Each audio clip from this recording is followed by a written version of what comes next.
নমস্কার বন্ধুরা, আমি অরিন্দম চলে আসলাম আজকে এই মুহূর্তে বিরাট বড় একটা আপডেট নিয়ে। 32,000 প্রাইমারি শিক্ষকের চাকরি বাতিলের আপডেট নিয়ে। বিচারপতি মামলাটা আর শুনছেন না, কেমন যেন আবার একটা রহস্যের গন্ধ, কি তাই না?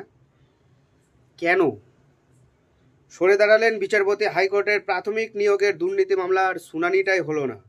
এদিন ডিভিশন বেঞ্চে এই মামলা শুনানি ছিল, কিন্তু এক বিচারপতি মামলা থেকে সরে দাঁড়ানো নিয়ম অনুযায়ী মামলাটি আর ডিভিশন বেঞ্চের অধীনে থাকলো না। সোমবার 2016 সালে প্রাথমিক শিক্ষক নিয়োগ দুর্নীতি মামলার শুনানি ছিল কলকাতা হাইকোর্টের, কিন্তু তা হলো না। ব্যক্তিগত কারণ দেখে এই মামলা থেকে সরে গেলেন কলকাতা হাইকোর্টের বিচারপতি সৌমেন সেন। যে ডিভিশন বেঞ্চে এই মামলাটির শুনানি ছিল তার অন্যতম সদস্য ছিলেন তিনি।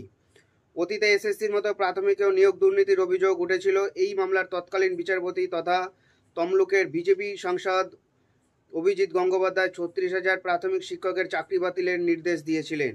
ওই নির্দেশের বিরুদ্ধে ডিভিশন বেঞ্চে আপিল করেছিল রাজ্য।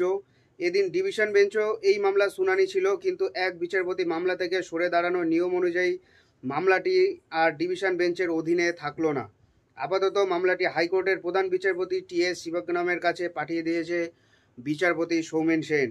অভিজিৎ গঙ্গোপাধ্যায় 36,000 চাকরি বাতিল করার পর এই সংক্রান্ত আরও একটি মামলায় বিচারপতি অমৃতা সিনহা 42,000 নিয়োগের প্যানেল প্রকাশের নির্দেশ দিয়েছিলেন। সেই মামলাটি বর্তমানে সুপ্রিম কোর্টে স্থগিতাদেশ পেয়েছে। 2016 সালে এসএসসি নিয়োগ দুর্নীতি মামলায় গত বৃহস্পতিবার কলকাতা হাইকোর্টের রায় বহাল রেখেছে সুপ্রিম কোর্ট। চাকরি হারিয়েছেন রাজ্যের প্রায় 26,000 শিক্ষক ও শিক্ষাকর্মী। আশঙ্কা ছিল প্রাথমিকের মামলাতে এমন কিছু রায় আসতে পারে, তবে মামলার শুনানিটাই হলো না। 2014 সালে টেট পরীক্ষায় উত্তীর্ণ হয়েছিল প্রায় 1,25,000 পরীক্ষার্থী।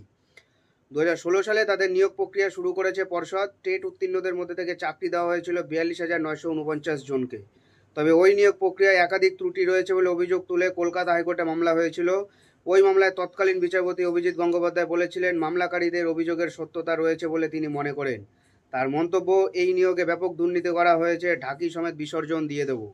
তারপরে এক ধাক্কায় বাতিল হয়ে যায় 32,000 প্রাথমিক শিক্ষকের চাকরি। তবে এই মামলাটা আবার ডিভিশন বেঞ্চে যায়। ডিভিশন বেঞ্চে সেখানেও বাতিল করে দেয়। তারপরে চলে যায় সুপ্রিম কোর্টে। সুপ্রিম কোর্ট থেকে ব্যাক করে আবার এই ডিভিশন বেঞ্চে আসে, বাট এই মামলাটা ছেড়ে দিল। এটাই হলো আজকেকার আপডেট। এরকম আপডেট পাওয়ার জন্য চ্যানেলটা সাবস্ক্রাইব করে আমাদের পাশে থাকুন। দেখা হচ্ছে পরের ভিডিওতে। ভালো থাকবেন সবাই। নমস্কার। জয় হিন্দ। বন্দে মাতরম।